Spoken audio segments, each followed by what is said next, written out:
Assalamu alaikum. This is me, Dr. Muhammad Naveed Jafar. Okay, ji, dear students, wait is over.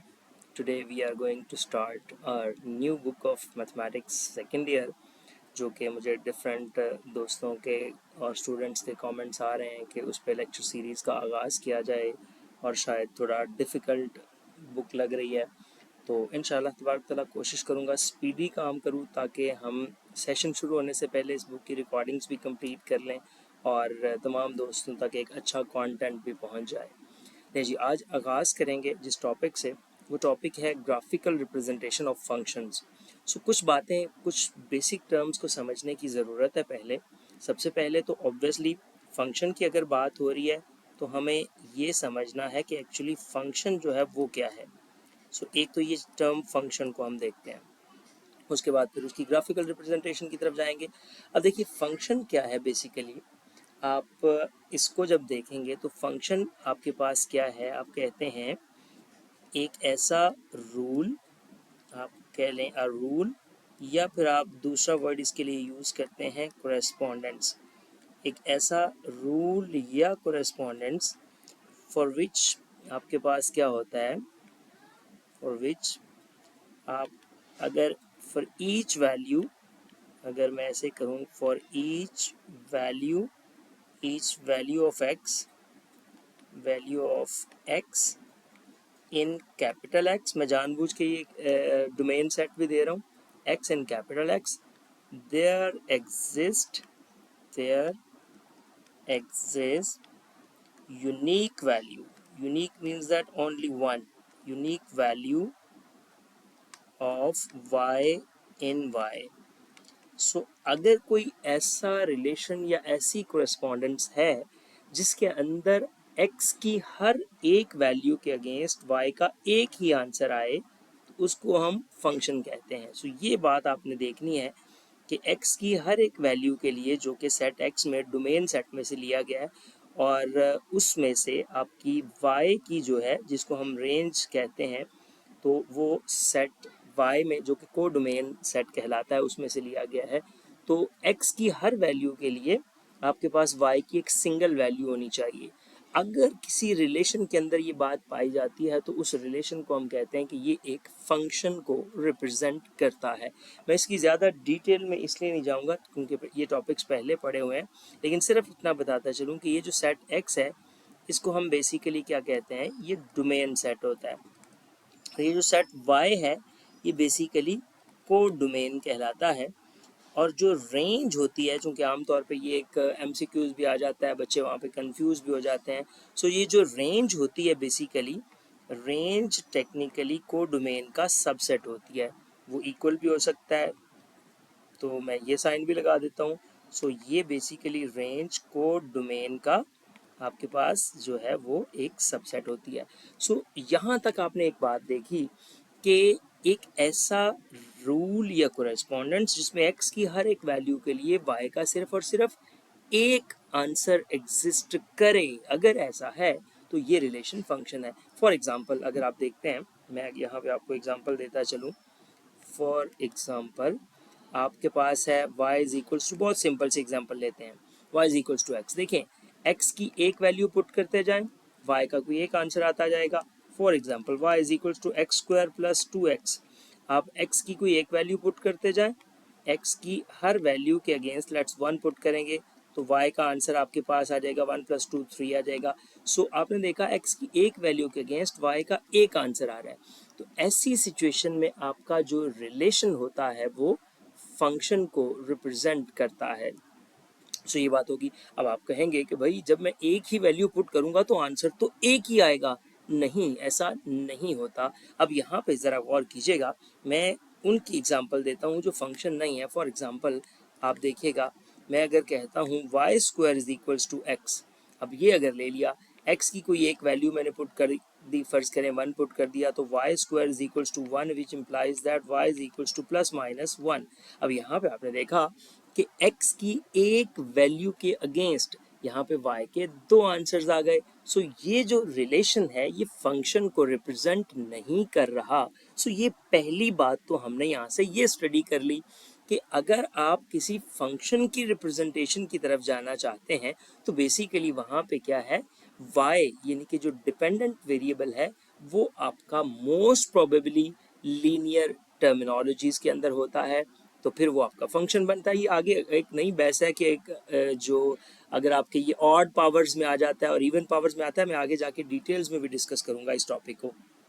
सो ये situation तो पहले आपको to the point समझानी थी। अब चूंकि हम ग्राफिकल रिप्रेजेंटेशंस की तरफ जा रहे हैं तो मैं ज़रा फंक्शन के बारे में ये बताता चलूँ कि लेट्स दैट अब फंक्शन को ग्राफिकली अगर आपने चेक करना हो कि आया कि ये ग्राफ किसी फंक्शन को रिप्रेजेंट करता है या नहीं, तो इसके लिए दो चीज़ें हैं। एक तो होता है आपका जो वर्टिकल लाइन टेस्ट, ये बड़ी इंपॉर्टेंट चीज़ है, वर्टिकल लाइन टेस्ट। अब देखिएगा जी, वर्टिकल लाइन टेस्ट क्या है। अगर कोई वर्टिकल लाइन, अगर वर्टिकल लाइन जो है आपकी वर्टिकल लाइन अगर वो टच करे, टच द ग्राफ, या even you can say that cut the graph, touch slash cut, cut the graph at only one point, at only one point.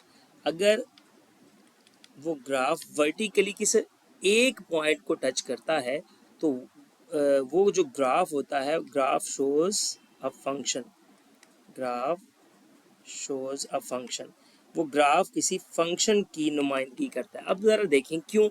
अब definition जहन में रखिएगा, वहाँ पे आप ये बात करके आए कि x की एक वैल्यू के अगेंस्ट y का सिर्फ एक आंसर आए तो वो रिलेशन फंक्शन होता है। अब देखिए ज़रा, इस बात के मुताबिक अगर आप देखें कोई एक लेट्स ग्राफ बनाते हैं, मैं ये ग्राफ बनाता हूँ, लेट्स मैं इस तरह से एक पैराबोला, चूंकि पैराबोला मोस्टली हमने सबसे पहले उसी को स्टडी करना तो उसी पे लेके चलते हैं।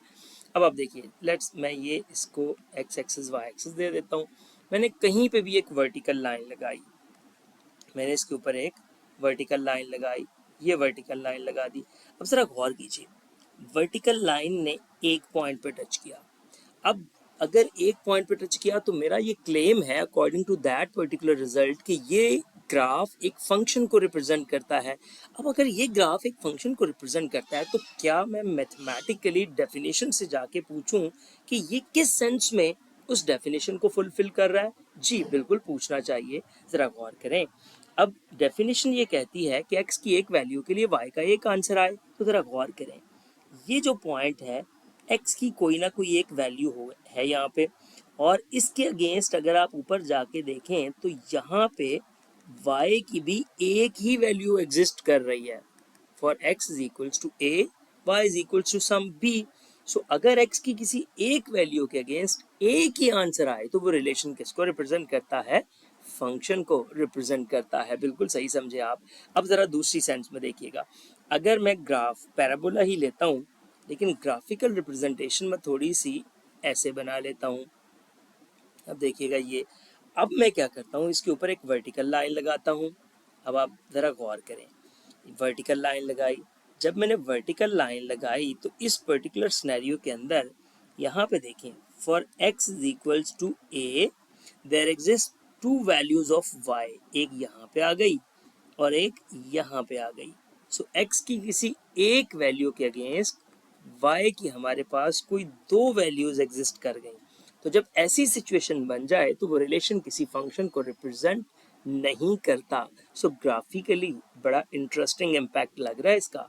अब ज़रा पीछे आए, अब ज़रा पीछे आए और इस बात को फिर से ऑब्जर्व करें, x की एक वैल्यू के अगेंस्ट y का एक आंसर और उधर x की एक वैल्यू के अगेंस्ट y के दो आंसर। अब ज़रा इसकी इक्वेशन अगर देखें तो ये आपकी y जो ये बेसिकली बन रही है x square is equals to 4ay, इस टाइप की ये बनेगी। तो इसमें अगर आप देखते हैं कि y is equals to 1/4ax square, तो मैंने जैसे पहले बात की थी कि अगर आपके पास y लीनियर फॉर्म में आ जाएगा तो वो रिलेशन एक फंक्शन को रिप्रेजेंट कर देगा। इधर देखें इसकी क्या ग्राफिकल रिप्रेजेंटेशन है, ये आपके पास बन रहा है y square is equals to 4ax। इसमें आप देखें x लीनियर है जबकि y क्या हो गया है, क्वाड्रेटिक हो गया। अब y के क्वाड्रेटिक होने की वजह से ये ग्राफ किसी फंक्शन को रिप्रेजेंट नहीं कर रहा। सो ये आगाज था जिसमें मैंने आपको एक ग्राफ के बारे में बताया कि बेसिकली ग्राफिकल रिप्रेजेंटेशन क्या और ग्राफिकल रिप्रेजेंटेशन डिफाइन कैसे करनी है। फ़र्ज़ करें आपको ग्राफ की डेफिनेशन आ जाती है, चूँकि ग्राफ के ऊपर चैप्टर है।